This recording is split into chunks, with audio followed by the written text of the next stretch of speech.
So this man discovered this, as I first said, according to the teachings of Almighty God to me, by the joint. And it still can be proven today that the black man have two people in him. How, sir? Yes, sir. You have to. How is this? How can this be proved? And by the joint. The joint you have here. Take for an instance. Well, let me come to the surface first. You go to the darkest people that you can find in Africa, where that they has never been touched by Caucasian people, and you will find that one will be a little shader browner than the other. And this man set up a birth control law to take that browner one and marry the browner one on to the browner one and kill off the black. And he kept this going for 600 years. First he had a little brown race of people after 200 years. And the next 200 years he had a little yellow race of people, or red race we say. And the next 200 years he had a pale white. Method of birth control. Yes, then. he killed the black baby and saved the brown one. Or killed the brown one, saved the browner one. Killed the browner one and saved the yellow one. You see, the yellow one saved, that'll tell you, run it into its last stage. And the last stage is white. And that can be done today. It is not nothing that is a mystery, impossible. It can be done today. But I don't think that they want any more grafting.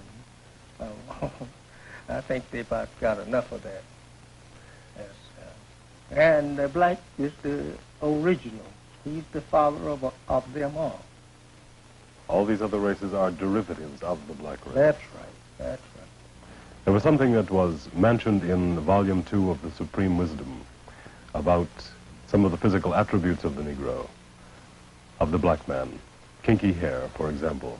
And there was some cite made as to a scientist who had withdrawn himself from his people. Would you explain that? Yes, that happened 50,000 years ago, according to the teachings of Allah to me, which I was with him for 3 years, night and day.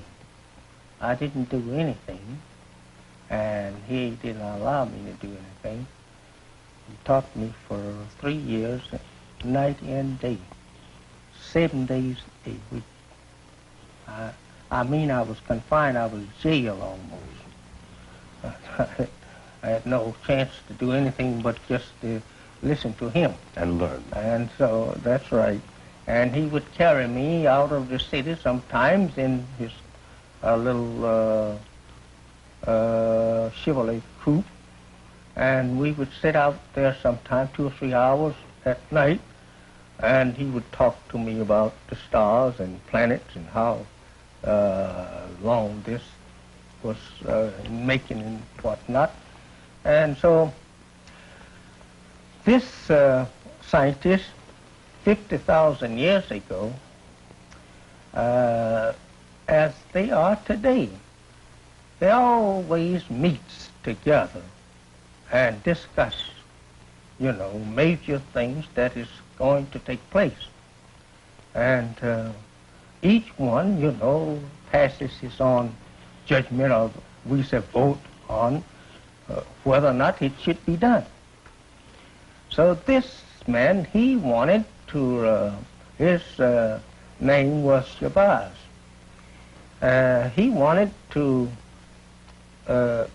make a people different from what we had at that time, and he wanted people that could live in the jungles of East Asia and be able to withstand the hot sun and the wild beasts, anything. He wanted to make a tough man. That don't mean now we was not black now. We was black right on. But we was more delicate, you know, and tender than the man that he produced. So he says to the 11 scientists, if you agree with me, he says, we can produce the people to conquer the jungles of East Asia, as they call it Africa today. And he said we could conquer this part of our planet with this type of people. So he gave them the description and the method how to go about it. And he went and waited on answers, and they never would agree with him. And finally, he said he will not agree with the other 11. He would take his family himself and go and live there and prove to them that he could produce a people that would conquer the jungles of East Asia. And that's where it come in. Was this the origin, then, of the tribe of Shabazz? Yes, sir. That's the origin of it. Something you speak very frequently of is self-knowledge. Now, what does this mean to you? Self-knowledge is what I am saying now. This is self-knowledge. We have never had the knowledge of ourselves since that we were brought here for slave purposes. We didn't know anything about ourselves. Our grandparents and parents, many of them today who have not heard the ancient history of their people, don't know who they are. And we say, we teach him the knowledge of himself, meaning that he don't know himself. Our people don't know themselves, the average one, because he cannot give any history of himself only from the time that he was put here in the cotton fields of the South. And that history he gotten from his slave master. He know nothing beyond. And this is to give him a knowledge of his fathers and the origin of everything except himself. He cannot get the origin of himself. That would be given to him his birthright. And therefore, you can't give him the origin of himself because you can't give him the birth. Got no birth. He's, we could say that, as God said to me, when I asked him, was not there a beginning?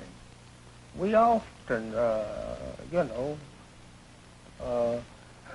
wrangling over the beginning. How did the atom of life begin in the universe? That is such wisdom that we don't like to talk on, because you bound to different from me and I'm going to different from you, because there is no date for it, and to say how it come in action, taking on activity, we don't like to go in, because it's just too much. And I wouldn't like for you to ask me further on that, mind, because I don't like to talk on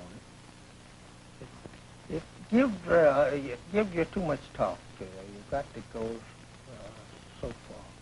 It's too much to talk on.